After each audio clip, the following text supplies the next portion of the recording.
Hello everyone, my name is Zenitsu and I'm back with another Digimon spoilers video. Over the past couple of days, we definitely got a whole bunch of new and interesting cards spoiled from BT05, and well, let's just get into it. So first up, we have a new purple Digitama, and this time it is going to be a new version of Gigimon. So Gigimon is a pretty solid Digitama because it gives this nice inheritable ability of during your turn, once per turn, when one of your other Digimon is deleted this turn, then this Digimon gains 2000 DP until the end of the turn. So this is really good just because purple doesn't exactly have a whole bunch of good ways to DP boost their Digimon. So the fact that we have a good Digitama to DP boost is really nice, especially since the effect isn't super hard to get off because purple already just has so many different ways to get rid of their own Digimon that, again, I don't see this being exactly super hard to pull off, and it's definitely a really powerful effect just because, again, purple doesn't exactly have some huge DP, and the fact that we now have a Digitama that could give a good sizable DP buff definitely makes a lot of purple Megas a lot stronger. So I definitely love this card, and I definitely think this card's going to see quite a decent amount of play. Next up, we have Paildramon. So Paildramon is the Digimon that we were missing in the Hexablaumon line that we didn't know what he does, and, well, now we do. Paildramon, stat-wise, isn't really doing anything too different compared to a lot of other blue level 4s, but what is nice about him is the fact that he basically has a starter deck Zombomon effect. So he has the when digivolved effect where you get to choose one of your opponent's Digimon and discard 2 evolution sources from the bottom of that Digimon. So as I mentioned before, we basically have starter deck Zombomon on a level 4 instead of a level 5. I don't know exactly how good this card is going to be in the long run because we just have so many on attack get rid of evolution sources where I don't exactly know if this card is super needed, but it's always nice to have the option available to us if we actually do need this type of ability on this level. So I definitely like the fact that we have it. I just don't know exactly how good it's going to be in the long run, but I'm really excited for the Hexablaumon line because I think his style of deck is going to be really interesting, and I think it's going to be relatively decent. Next up, we have one of the secret rares of the set, which is going to be Omnimonzwarte Defeat. So Omnimonzwarte Defeat is looking to be a pretty powerful and pretty interesting Digimon. So he is another white level 7, and stat-wise he's actually kind of a little bit different compared to a lot of other level 7s in the game. So he has a play cost of 15. That doesn't really matter because you're never going to play him for that play cost, but what is good is the fact that he could digivolve off of black or purple for 3. So that's really cheap for a level 7, and that's really good. And he's playing off of the same colors that Omnimonzwarte is playing with, so his evolution colors really shouldn't come as a surprise. And then he has 13,000 DP, which is a little bit on the smaller side compared to a lot of other level 7s, but it's still a relatively beefy body. And then he's got 3 very strong abilities. So his first ability that he has is he is a security Digimon. Yes, if this card is checked from the security, then you just get a free level 7. So that is just really powerful on its own and definitely increases how you want to play the card and the amount of this card you want to run, just because you want that security effect to just get a free level 7 on the opponent's turn. So again, that's just really good. And then on top of which, he has a when evolving ability where you can destroy one of the opponent's tamers. So that's, again, really good. This is the first time we see tamer destruction. The only other time we see tamer interaction is the form of Armageddemon, where he just rests the opponent's tamers, and as long as he's on the field, they just can't unrest. So that's just really powerful that we have a card to interact with tamers. And then on top of which, he also has a really powerful when destroyed ability of destroying one of the opponent's Digimon. So even though he doesn't have a on play ability, it definitely has a lot of different utility depending on what you're doing with him. So if he's coming from the security, then you still have his on delete ability, and then if you digivolve up into him, then you have that. So he just is a very powerful card and is definitely going to see quite a lot of play. Next up, we have Zombomon.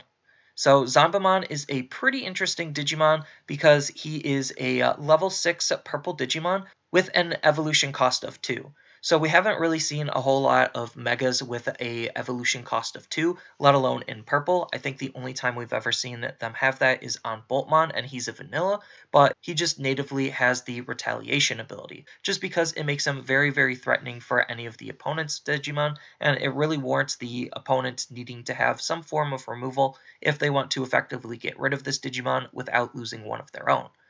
So him basically being able to just have retaliation at all times for a little bit less DP, but still having that Evo cost of 2 is really, really good. Next up, we have Marine Deviamon. So Marine Deviamon is a blue level 5 Digimon, and this is just another value vanilla. So this has the exact same stat line as Myotismon all the way back in BT02, and this is a pretty okay stat line. It's not like terrible, but it's not like super amazing either.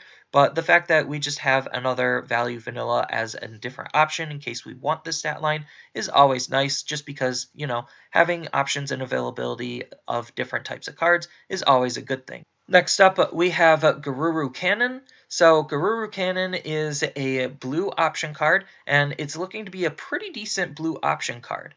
So for the play cost of 3, you get the main ability to return all of the opponent's Digimon with 3000 DP or less back to their hand. And then if you have a Digimon with Garurumon or Omnimon in its name, then you get to return all of the opponent's Digimon with 5000 DP or less into their hand instead, and then you trash all of their evolution sources. And then it has the nice security ability of triggering its main ability. So this is a really powerful option card for Blue to be playing around with, just because Blue didn't really have a whole lot of super good option cards, and this is a better version of River of Power, but, you know, River of Power wasn't really seeing a whole lot of play, so I definitely think in Garurumon-based decks, this card will definitely see a little bit of play, or at least a lot of experimentation, just because Rookie Rush is still a thing, and people still want to have rookies on the field, so that way they could digivolve with, and basically bouncing everything weak back to the opponent's hand is a huge anti-tempo swing, especially for a very low play cost. And I think this card is going to be really, really interesting to be playing around with. Next up, we have Gray Sword. So this is a pretty solid red option card. It costs 7 to play, and it has the main ability of destroying one of the opponent's Digimon with 11,000 DP or lower. And then if you have a Digimon with Greymon or Omnimon in its name, then you get to choose one Digimon with 15,000 or less DP instead and destroy it. And then it has the security ability of activating its main ability.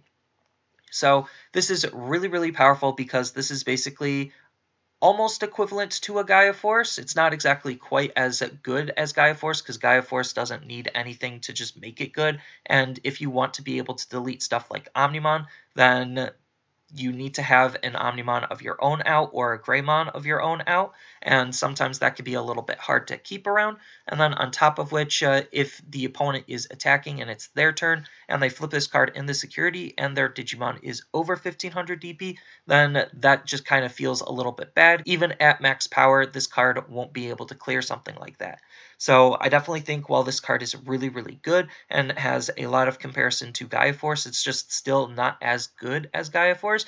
But the fact that we do have an option card that can almost reach that type of level is still really, really good, just because making sure that we have tons of different options to be playing around with for deck building is always nice. And if certain cards are a little bit harder to get than others, then having a card that's basically a cheaper replacement of it is definitely very, very nice for the game to have overall.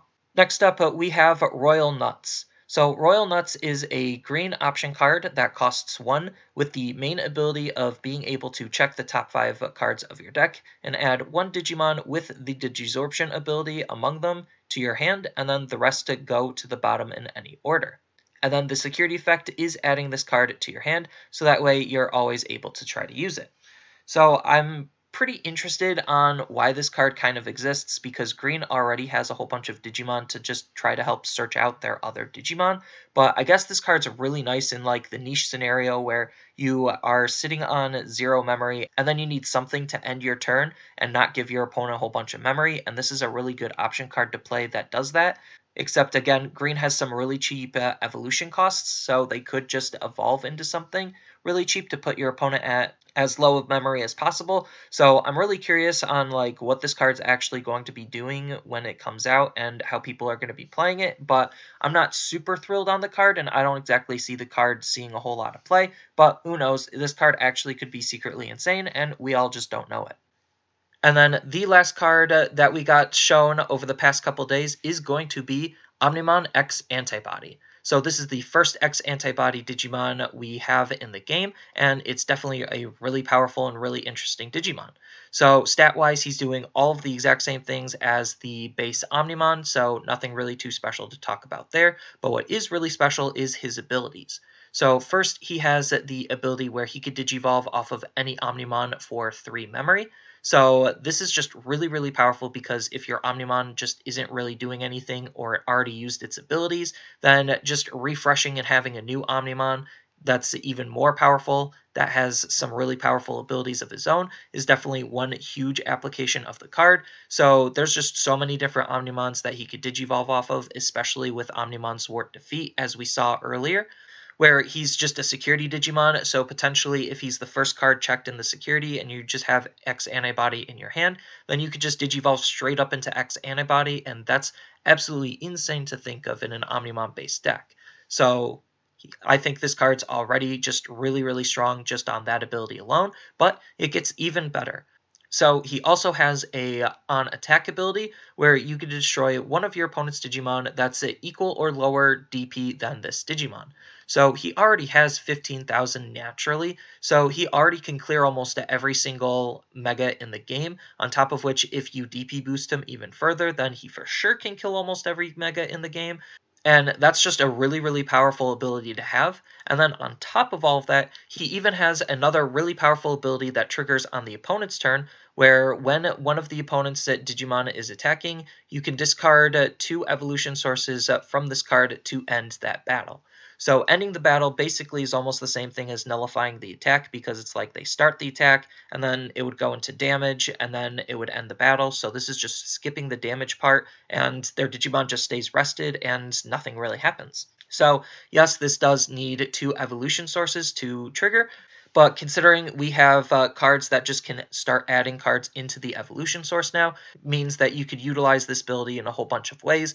And this type of ability really just not only helps you protect yourself, but it also helps protect your Omnimon, because purple having retaliation means that he'd still die to retaliation, and green having Digimon that could still hit over 15,000 during their turn means that they could still possibly attack into Omnimon and delete them. So this ability also not only helps you survive just because it doesn't need to be attacking Omnimon, but it also helps protect Omnimon in case that situation does arise.